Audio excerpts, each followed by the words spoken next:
a relatively easy etude to learn.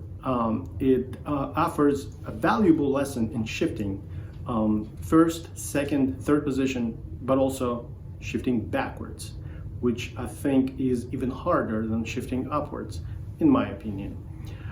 It's important to maintain a really free moving hand, really no constrictions whatsoever. So just make sure you're not gripping very hard, and it should be a really free movement up and down. Start with the metronome, and as you are getting better and faster, track your progress.